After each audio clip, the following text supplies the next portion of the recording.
Hello students, हाय सभी को राधे राधे। मैं डॉक्टर सुनीता रे गुप्ता। आज आपको क्लास 10th और 11th में हमने पढ़ लिया था digestive system of human being. उसके बाद पढ़ा था डाइजेस्टिव ग्लैंड। आज हम देखेंगे mechanism of digestion of food. Mechanism of digestion of food, भोजन की पाचन की क्रिया विधि। ठीक है, भोजन के पाचन की क्रिया विधि, इसको हिंदी में क्या कहते हैं? भोजन के पाचन की क्रिया विधि। तो हमें ये देखना है कि भोजन का पाचन कैसे किया जाता है हमारे शरीर के अंदर। प्रश्न बनेगा, भोजन के पाचन की क्रिया विधि को भोजन की पाचन की क्रिया विधि को समझाइए। आंसर में देखेंगे, जो भोजन की पाचन की क्रिया विधि होती है ये कई स्टेप में पूरी होती है। हमारे बॉडी के अंदर हम कार्बोहाइड्रेट, फैट, लिपिड, सॉल्ट और वाटर, 5 चीजों को फूड मटेरियल के माध्यम से लेते हैं। कार्बोहाइड्रेट, फैट, प्रोटीन, सॉल्ट और वाटर फूड मटेरियल के रूप में हम लेते हैं। इन सारे न्यूट्रिएंट्स को हमारे शरीर में विभिन्न स्टेप के द्वारा कंप्लीट पचाकर बॉडी में मिलाया जाता है और इन वेस्ट मटेरियल को, अनडाइजेस्टेड फूड मटेरियल को बाहर निकालने का काम किया जाता है ना। ये पूरी प्रोसेस को हम कहते हैं mechanism of digestion of food. तो मैकेनिज्म ऑफ डाइजेशन फूड में पहले लिखेंगे various steps involved in digestion of these nutrients as given below. These nutrients कौन से हैं? डाइजेशन ऑफ दीज में यहां पर आ जाएगा आपका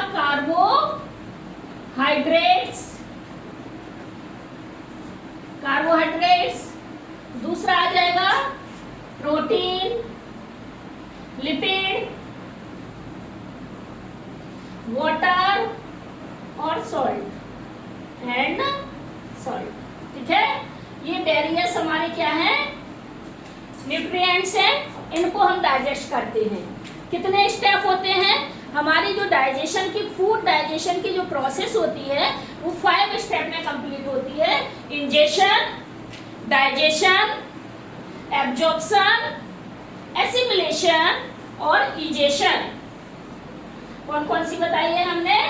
ingestion, digestion, absorption, assimilation, egestion. Mechanism of digestion of food की प्रोसेस हमारे 5 स्टेप में कंप्लीट होती है। फिर से ध्यान से सुनिए बेटा। इंजेशन, इंजेशन का मतलब होता है intake the food material of mouth. हम खाना को लेंगे और माउथ में ले जाएंगे, यह प्रोसेस इंजेशन कहलाती है। भोजन को लिया, माउथ में ले गए, यह प्रोसेस इंजेशन कहलाती है। क्लियर हुआ? दूसरा आएगा, जैसे हम भोजन को ले जाएंगे तो भोजन मुंह में तो रहेगा नहीं, इसको दांतों से चबाएंगे, सलाइवा से मिक्स करेंगे और मिक्स करने के बाद ईसोफेगस से स्टोमक में जाएगी, स्टोमक से स्मॉल इंटेस्टाइन में जाएगी। तो दूसरा प्रोसेस क्या होगा? डाइजेशन। इंजेशन में क्या लिखेंगे? Intake of food by mouth. Intake the food by mouth. Digestion में the process of breaking down large organic molecule into smaller molecules is called digestion. Digestion में क्या बताया? जो फूड मटेरियल हमने रोटी का टुकड़ा लिया है, जो फल लिया है, उसको खाया तो ऐसा का ऐसा तो जाएगा नहीं, उसको चबा चबू के हम अंदर ले जाएंगे और अंदर ले जाने के बाद क्या होगा? वो फूड मटेरियल का जो लार्ज मॉलिक्यूल था वो स्मॉलर मॉलिक्यूल में डिफरेंट एंजाइम की प्रेजेंस में ब्रेक डाउन कर दिया जाएगा। और डिफरेंट एंजाइम की प्रोसेस में जो ब्रेक डाउन किया जाता है ये निम्न स्टेप में कंप्लीट होता है। तो it is completed in following में स्टेप। फूड मटेरियल का बड़ा टुकड़ा छोटे छोटे टुकड़ों में बदलने के लिए डिफरेंट स्टेप का यूज किया जाता है। सबसे पहले करते हैं कार्बोहाइड्रेट का डाइजेशन। तो पहला स्टेप क्या होगा? First step carbohydrate digestion initiate inside mouth.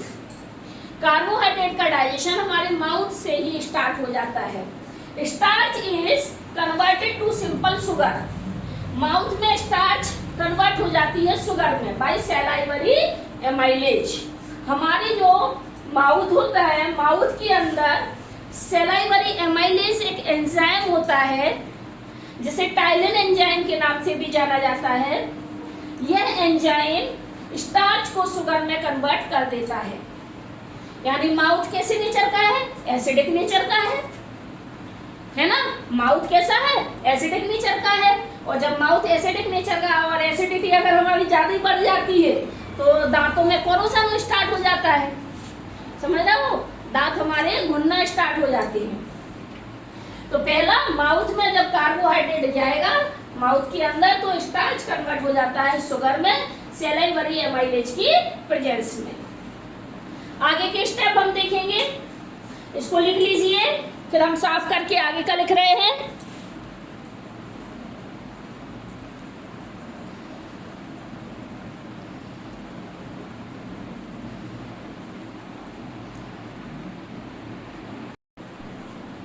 अभी हमने लिख लिया था बेटा, injection, intake the food material, है ना, ऑफ अवर माउथ। दूसरा है डाइजेशन।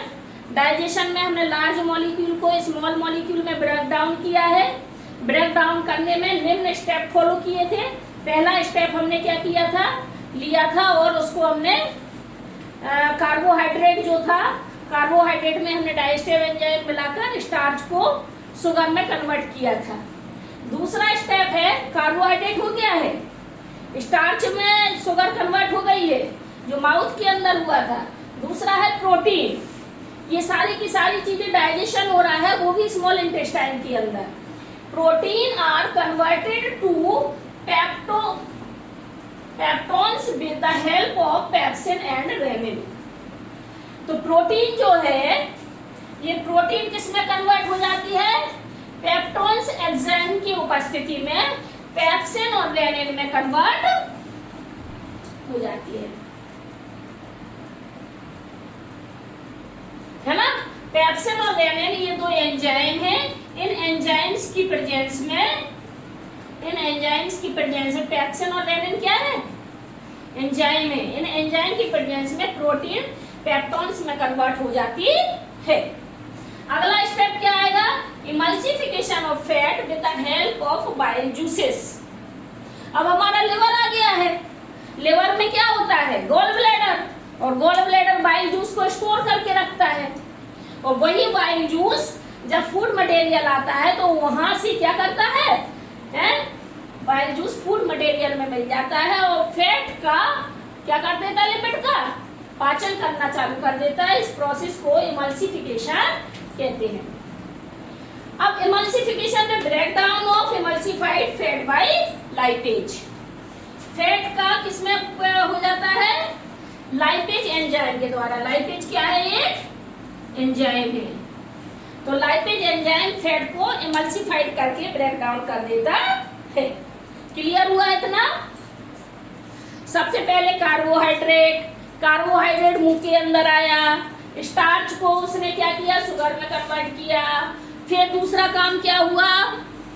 सब कुछ डाइजेशन हो रहा है, माउथ से ही स्टार्ट हो रहा है, लेकिन सारी की सारी चीजें इंटेस्टाइन में जाके होती हैं। दूसरा काम क्या हुआ? प्रोटीन। पहले कार्बोहाइड्रेट लिया, फिर प्रोटीन को पेप्टोन्स में कन्वर्ट किया। किसने? दो एंजाइम, रेनिन और पेप्सिन ने। तीसरा काम आ गया लिवर का। लिवर में गॉल ब्लैडर थी, गॉल ब्लैडर से क्या हुआ? लाइपेज एंजाइम मिला। लाइपेज एंजाइम ने फैट का इमल्सिफाइड करके ब्रेक डाउन कर दिया। क्लियर? चौथा आ जाएगा formation of amino acid, glucose and fatty acid. Protein ने बना दिया यहाँ पे अमाइनो एसिड, कार्बोहाइड्रेट ने बना दिया ग्लूकोज और फैटी एसिड बना दिया लिपिड ने। और इस तरह से इन सबको बनने में किसने हेल्प की? पैनक्रिएटिक एंड इंटेस्टाइनल जूस ने। पैनक्रिएटिक जूस और इंटेस्टाइनल जूस दोनों ने मिलके सबको तोड़ ताड़ के अमाइनो एसिड, ग्लूकोज और फैटी एसिड बना दिया। सब कुछ बन गया। सब कुछ बनने के बाद अब क्या होगा? एब्जॉर्प्शन। क्या होगा? एब्जॉर्प्शन।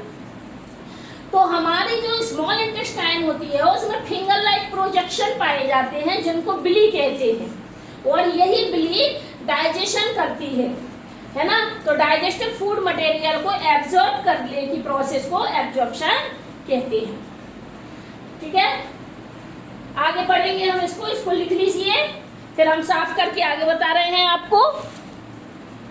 अच्छे से लिख लो बेटा, लिख लिया, साफ कर दूं? ओके, ठीक है बेटा।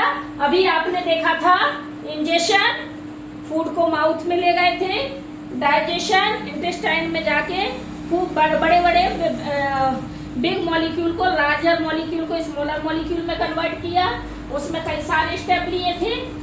अब पढ़ेंगे absorption. Food amino acid fatty acid में बदल गया था, है ना। अब इसको हम क्या करेंगे, एब्जॉर्प्शन करेंगे। तो क्या लिखेंगे, it is the process by which digestive food digestive हो गया है, तो डाइजेस्टिव फूड को मिलाने की जो प्रक्रिया है from the alimentary canal into the blood. Carbohydrate, protein, fat, है ना, ये fatty acid, amino acid lipid के फॉर्म में हमारी बॉडी में एलिमेंट्री कैनाल से कहा जाएगा आगे, ये स्मॉल इंटेस्टाइन में ब्लड में मिक्स हो जाएगा। अब फूड मटेरियल कहाँ मिल गया, ब्लड में। ब्लड में मिलने के बाद क्या होगा, ये करेगा digestive food is taken up by the wall of intestine. आपको हमने बताया इंटेस्टाइन की वॉल में बिली है, और बिली क्या करती है, फूड मटेरियल को इनटेक कर लेगी, ब्लड में मिक्स कर देगी। अब ब्लड में मिक्स होने के बाद क्या हो गया, नया प्रोसेस, एलिमिनेशन। ब्लड अब क्या करेगा, पूरी बॉडी की में जाए, हार्ट में ले जाएगा, हार्ट में ले जाके पूरी बॉडी की सेल्स में फैला देगा। यही प्रोसेस कहलाती है elimination. The distribution of digestive food product to various cell of the body, various cell of the body distribution. इसी प्रोसेस को फूड मटेरियल के जो हमने इनटेक किया था, डाइजेस्ट किया था, डाइजेस्ट फूड मटेरियल को ब्लड के माध्यम से पूरी बॉडी में फैला देना, सेल्स तक पहुंचा देना, क्या कहलाता है, एसिमिलेशन। और जब सेल में पहुंच जाएगी तो क्या बन जाएगी, एनर्जी बन जाएगी। एनर्जी क्या करेगी, building up new tissues and the repairing the older one. कहीं चोट लग गई है, कुछ हो गया है, घाव हो गया है, तो वो घाव वगैरह रिपेयर कर देंगी, हमारी बॉडी को डेवलप करेंगी, ग्रोथ करेंगी। ये सारी काम एसिमुलेशन में होता है। नेक्स्ट, अब सब कुछ हो गया, खा भी लिया, पचा भी लिया, बॉडी की सेल्स को पहुंचा दिया, अब बचा अनडाइजेस्टेड फूड। तो इजेशन की प्रोसेस कहलाती है the elimination of undigested food.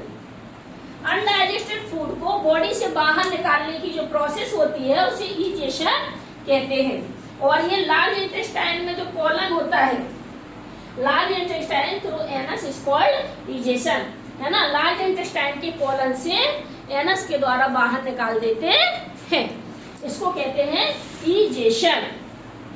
ये हो गया पूरा mechanism of digestion of food. सभी को क्लियर आया समझ में?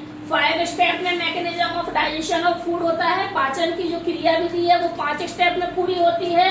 सबसे पहले ग्रहण करना, फिर पाचन करना, फिर अवशोषण करना, फिर पूरे शरीर में फैलाना यानी एसिमिलेशन करना, और फिर इजेशन मतलब होता है बहिष्कृत, बाहर निकाल देना।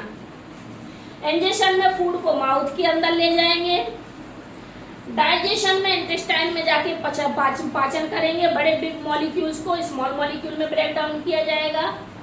एब्जॉर्प्शन में डाइजेस्टिव फूड मटेरियल को क्या करेंगे, एब्जॉर्ब करने का काम करेंगे, है ना, और ब्लड में मिक्स कर देंगे। स्मॉल इंटेस्टाइन में जो बिली होती है वो उनको एब्जॉर्ब करके ब्लड में पहुंचा देती है, ब्लड से हार्ट में जाएगा, हार्ट से हमारे पूरे बॉडी में एसिमुलेट हो जाएगा, पूरी बॉडी में फैला दिया जाएगा।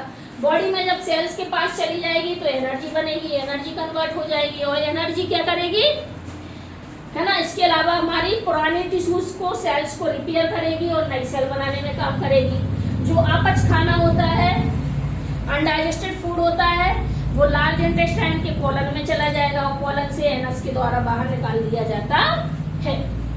ये कंप्लीट प्रोसेस है। ठीक है, इसको सभी लोग राइट डाउन कर लीजिए, अच्छे से याद कर लेना।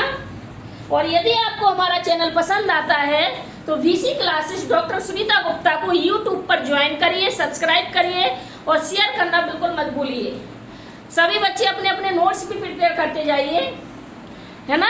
इसीलिए हम आपको लिखवाते हैं कि आप अच्छे से नोट्स प्रिपेयर कर लें ताकि आपको परेशानी ना जाए। ठीक है।